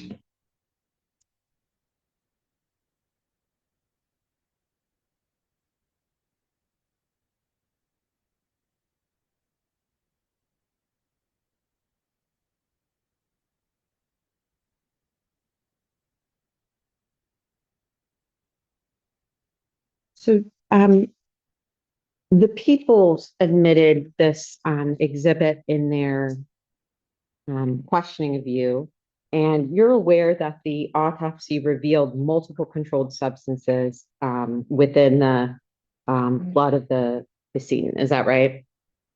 Yes, You're aware that active cocaine was found in his system, right? yes, And you're aware that, the benzoylecgonine, which is the metabolites, 3,600 milligrams or nanograms per milliliter were found yes, as well as another controlled substance, ecgonine methyl ester. Is that right? yes, You have no external evidence about exactly what the decedent was doing in the moments leading up to the car accident, right? other than the statements from the witnesses, no. Um, Your Honor, I have no other questions at this time. Any redirect? No, Your Honor. All right. Your green, Mr. Stepman. Your Honor, the people have no further witnesses and will rest at this time. Any witnesses for the defense? No, Your Honor. Defense rests. Your Honor, people have moved for bind over on the information specifically on counts 1 and 2. Briefly, I think count 2 is going to be the less contested matter. I think certainly by probable cause standard, people have shown the defendant was involved in a crash on I-94, that he failed to stop and render any assistance or to report that crash to law enforcement, and that he knew or should have known he was involved in a crash, and that crash resulted in the death of, well, Mr. Mullen. I know defense has said that they think this is a proximate cause issue, specifically as it relates, I believe, to count 1. I think count 1 is actually more of a mens rea issue as it goes to the degree of defendant's driving, whether it was reckless or simply careless. But I think there's 4 key factors that make this reckless and not simply careless. And those key factors are the defendant's admission to consuming alcohol, the defendant's admission as to the speed he was going, the amount of time it had been since the defendant last slept, and the possibility that the defendant was on his phone. As it relates to alcohol, the court heard testimony that the defendant admitted having consumed alcohol earlier in that day. I believe he said a few, and then it was clarified to be 3 beers at a Tigers game. Certainly 3 beers is something that someone could handle with the defendant. I would again note is under the age of 21 and should not have been consuming any alcohol that day. As it relates to the defendant's speed, his testimony was that he was going 90 miles an hour. That's, as the court knows, well above the posted speed limit on the highway, about 20 miles per hour over. The ambulance, the HVA witness was able to hear screeching of the tires as the defendant tried to brake, but then apparently swerved off the lane of travel over the shoulder and onto the passenger side of the HVA vehicle, which was itself parked in the right-hand lane. So he went off the road as he swung out and lost control of his vehicle and hit the sedan here. The defendant also admitted being awake since 4 in the morning the previous day. This crash occurred at approximately 2 to 2:30. The following night, which by my math would be about 22 hours that the defendant had been awake. While the court did not hear testimony as to specifics of how lack of sleep can affect an individual's driving, I think the court knows and is plenty aware that sleep is incredibly important to being able to maintain concentration, be able to maintain a safe driving posture or mental posture. And the defendant nevertheless got behind the wheel and failed to do so, even though he knew that he was probably sleep deprived at that point. Finally, the court heard testimony that the defendant may have been on his cell phone. He did not admit to being on his cell phone. I'm a little concerned that he was unable to say he was not on his cell phone. He said, well, he may have been on his cell phone. Certainly, that's not beyond a reasonable doubt, but I think it's a fact for the court to consider when it goes towards the overall mentality of this defendant. It's the people's position that he knew when getting behind the wheel, when he was operating the vehicle at 90 miles an hour at 2 in the morning on a dark road, that was wildly unsafe and with willful and wanton disregard for the safety of persons or property. I would ask this, and I would move this court to bind over on the information. Thank you. Response. Yes, the people have not met even the low threshold to show that Mr. Folk was driving more than simply careless. The test, I want to make a correction that the people indicated defense testimony. There is no defendant's testimony. He is alleged to have made statements to officers that we are disputing the exact precise nature of those statements. They are contested. So understanding that the court is obligated to consider the evidence in the light most favorable to the people. But I just think that's an important correction, that these are not. Who's that? I have to do what? You're saying I have to view this in the light most favorable? I'm sorry, maybe I was saying, I was trying to say, even if the court is viewing this in the light most favorable to the people, there's no sworn testimony. The prosecutor indicated defense testimony, and there's no testimony here. It's statements that he made to an officer. Of course, I'm disputing the credibility of those statements. That is the evidence that the people are relying on. There's no external objective indication of what the speed was, exactly what was happening. Speculation is not enough. Case law is very clear that speculation as to whether he may have been on his phone or he may have done that is not enough to withstand their burden. 3 beers at a Tigers game at 6 p.m. does not indicate what the people are assuming. It Well, the court will take judicial notice that the Tiger game started at 7:15, so it's not 7:15. 6 p.m. But go ahead. Well, I had thought that he indicated he drank the beers before the game begun. But again, that is one of the issues in this case. They're using his interview as the basis of all of the evidence against him, is his interview with police, which obviously we have a lot of issues. What do you mean by that? His statements that he was driving and that he was consuming alcohol and that he may or may not have been on his phone at the time. That these are pieces of evidence that the people just cited in their argument for bind over. And we contest that they are legally sufficient to bind this case over on the charge of reckless driving causing death. Your Honor, I believe this is a textbook case of intervening superseding cause. When you have an unexpected pedestrian who it's undisputed that pedestrian, the ambulance driver, who was the sole eyewitness that testified for the people, indicated he was acting erratically. She indicated that she locked the doors because he was, and I highlighted her statements today, but she indicated he was, scroll down to where I wrote down her statements, that he was,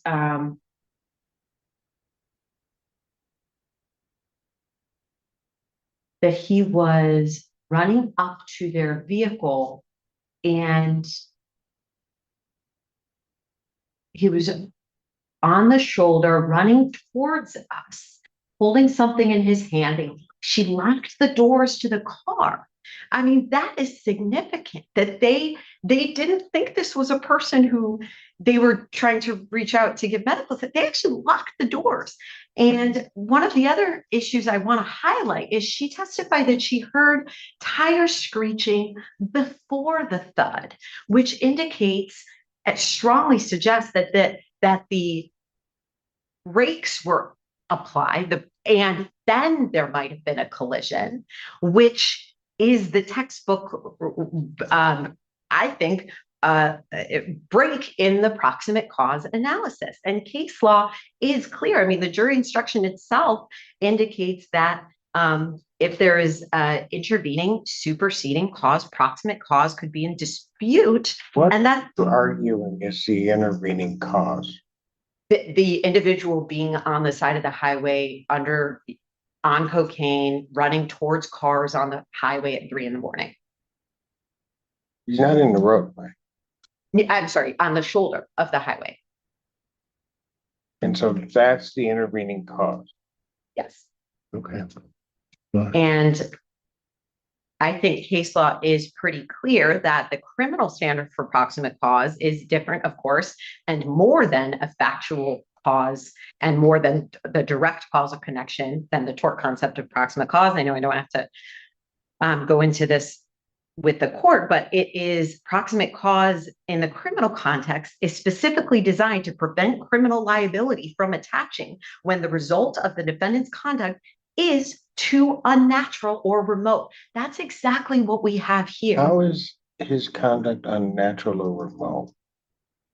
Your Honor, my argument is to have a naked individual on cocaine on the shoulder, immediately within a couple feet of the shoulder, not near a car, there's no evidence that this behavior was natural or foreseeable or reasonable. The only evidence that the people have presented through their own eyewitness and through their officer in charge, who indicated that he received 5 911 calls about the erratic. I know, okay, fine, but you're ignoring certain facts if you're making this an intervening cause type of case, aren't you?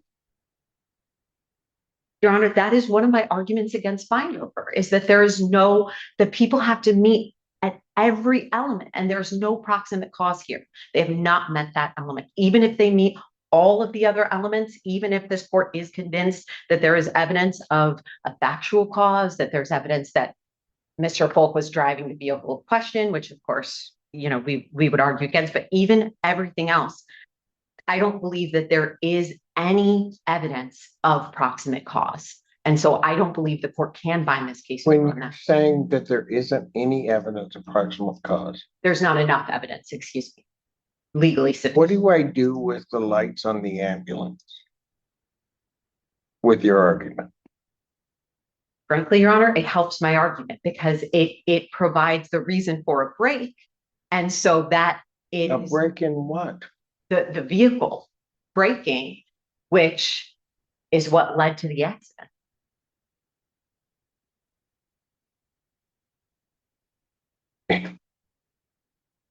So the very fact that a driver must have their vehicle under control, I'm just trying to follow your argument, at all times.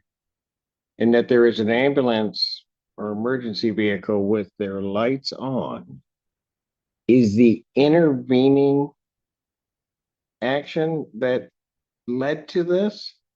No, Your Honor, the pedestrians, that's the intervening. The ambulance lights that's not, just to clarify.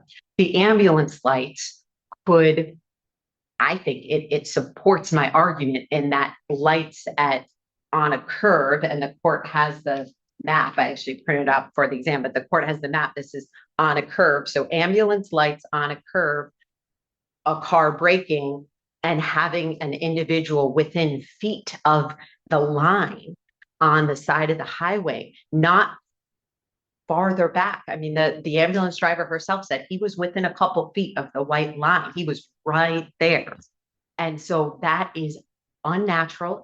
It's not foreseeable. And that is the intervening superseding cause. Why would it not be foreseeable if I see lights on the road from an emergency vehicle, that there would also be people? It's foreseeable that there would be people in a manner consistent with rendering aid, but I buy your argument. Well, right, but if I buy your argument, which really isn't making much sense to me, but if I buy your argument, that means every time an emergency responder stops on the side of the road, activates their lights, a driver potentially could hit, say, a police officer or first responder of any type, but it's not foreseeable. You're arguing that it's not foreseeable that there would be a person out there. can I clarify? my argument is the behavior, and this is exactly why I was trying to get into the details of the erratic behavior. Police officers, ambulance, they behave rationally. They are lifesavers. They don't run across. Walk on the side of the road all the time and respond. Your Honor, the issue here is we don't have any. You've argued foreseeability. I'm trying to grasp that notion of foreseeability. If I'm driving down the road and I see emergency lights from an emergency vehicle, it is foreseeable that there will be people. People, sure, but not necessarily people who are on cocaine behaving erratically. I mean, I don't know what they're doing. But it isn't. You're saying it's not foreseeable that there would be a person there. That's really what you're arguing, regardless of what their behavior may be, because they're still off the roadway. Your Honor, to the extent that was not my intention to be my argument. My argument is in this specific case, given that there is evidence, there's undisputed evidence that the individual was acting erratically on cocaine. Counsel, how do you make the specific argument that it's not foreseeable, but only limited to the facts of a particular case? Because that is counter to the notion of foreseeability.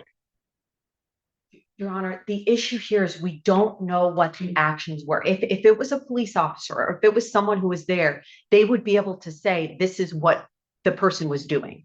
We don't have that here. And I was trying to get into some of the 911 calls. Yes, we do. We have the testimony of the view of the emergency responder. So obviously the court is, is more aware than I of what she said, but she did testify that she said he's charging at us. He could be a danger to himself, others. He was running with something in his hand. But then he's running away at some point. Right. And then the vehicle hits it.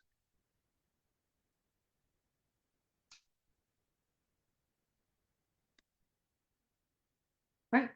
And she, Your Honor, my argument is it's the people's responsibility to put forth the specifics of if they're accusing and they're choosing to charge Mr. Folk with this, what was happening that led to this accident.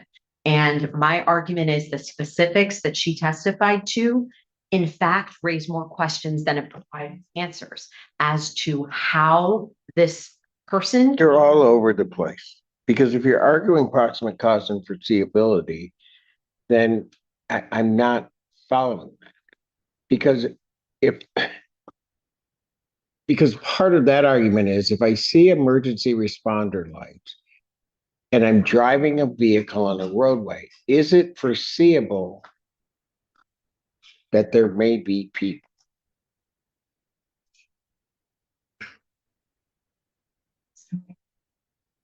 You're obviously arguing that it's not. It matters what the people are doing. It matters their actions and where they are and what they're doing. You know what? So obviously you have an argument to make. I'm going to take a brief recess. I'm going to let you get your argument together and then come and give it to me in some cogent way that maybe I can understand what the heck you're talking about. Because right now I don't understand what you're saying. Court's in recess. All right. Think that he could be a danger to himself or others. So this is different from any situation in which any medical or police or any other person is just merely on the shoulder of the highway or standing on the shoulder of the highway. In those cases, the actions of those individuals likely, we wouldn't have testimony that someone was running towards incoming vehicles. And I just also want to highlight that she and the officer specifically referenced safety protocols and procedures in place to entail safety when there is an ambulance on the side of the highway. So we heard specifically testimony which involves preventing cars from traveling in the lanes nearby, restricting travel on the highway for this reason. So That would be my argument, Your Honor. Anything additional? Briefly, Your Honor, touching on 2 points defense counsel made. Defense counsel rested in part her argument that the defendant or the decedent was acting erratically. I believe the language was charging at the ambulance. My recollection of the testimony from Miss Grady was that the defendant was off the lane of travel on the shoulder at the time that this crash occurred. So to any extent that he was acting erratically in the place where the defendant shouldn't have been driving regardless of what he was doing, because the defendant should be maintaining the lane of travel, not driving into the shoulder. Defense counsel also, I believe, made an argument before we took the recess that there's no evidence other than the defendant's statement to Sergeant Bowden about how fast the vehicle was going. And while certainly there was no mathematical calculation put before the court, I believe the testimony was that the decedent was found, I believe it was about 10 yards off the road, which then had several more feet from the fog line to the end of the pavement. And that itself was, I believe, the Miss Grady testified about 150 yards down the road. To move that far from the certainly indicates that it does not give an exact number, but it corroborates the defendant's own admission to Sergeant Bowden that he was going 90 miles an hour approximately. For those reasons, for the reasons I originally stated in my motion for bind over, I would again move this court bind the defendant over on the information. Sure. Okay. All right.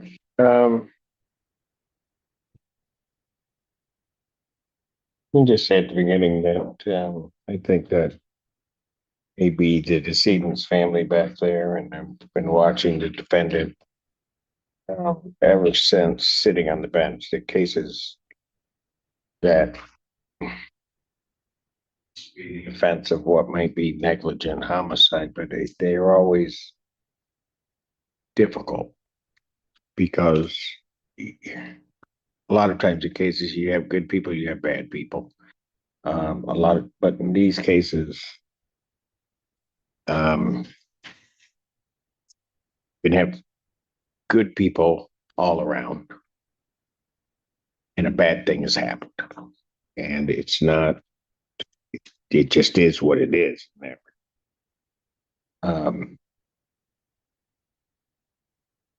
With reference to the arguments in this case, let me just say, I think, given the testimony in this case with reference to count 2, the failure to stop at an accident scene where there was a death involved, that being count 2, that the people have indeed sustained their burden on count 2. The testimony of the HVA responders, Miss Grady, particularly as to the vehicle going past the ambulance. At that point, then staying there approximately 30 seconds and then taking off, I think substantiates that charge. With regard to the charge of reckless driving causing death, I think certainly that there are factual issues involved as to what the defendant's vehicle was doing at the time. I think the location is important. I think that the people, as it relates to that charge, have also sustained their burden. The court, and I want to make it very clear,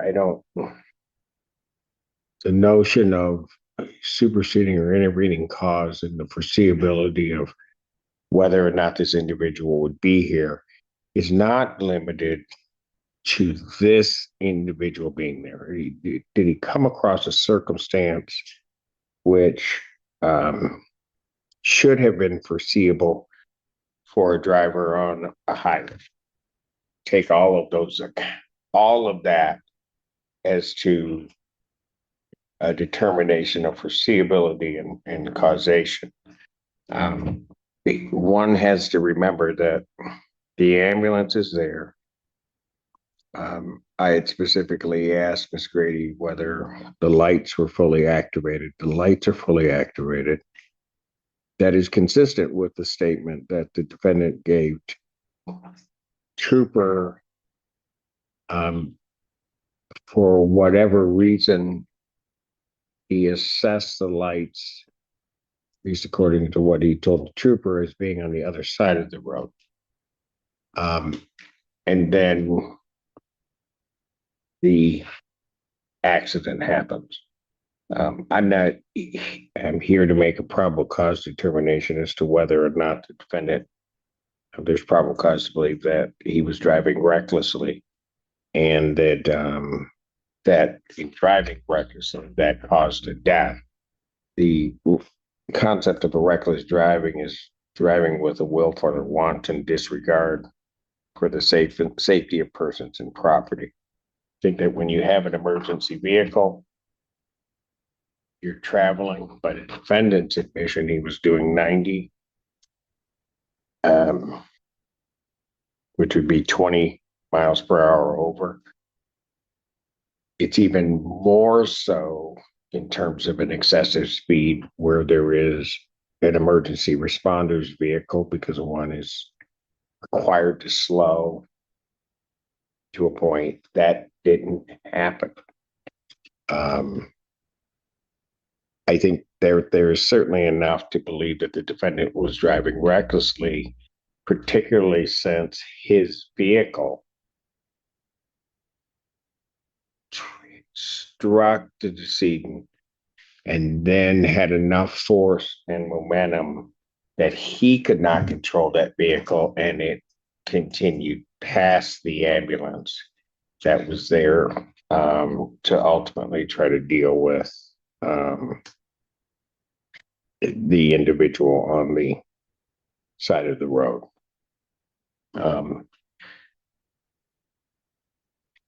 Maybe the argument of proximate cause, there might be a factual development that would lead that to be maybe addressed in circuit court. But from a factual standpoint, the court, in looking at all of this, believes also that will have sustained their burden and would also bind the defendant over to stand trial on the count of reckless driving causing death, or taking all of the factual circumstances into account during the course of the testimony. Gunnar, we would wait for a reading, stand mute. And then, having waived formal reading, standing mute, the court will enter a not guilty plea as to both counts. Pre-trial in this matter will be set August 11th at 1:30 with Judge Simpson. August 11th, 2026, 1:30.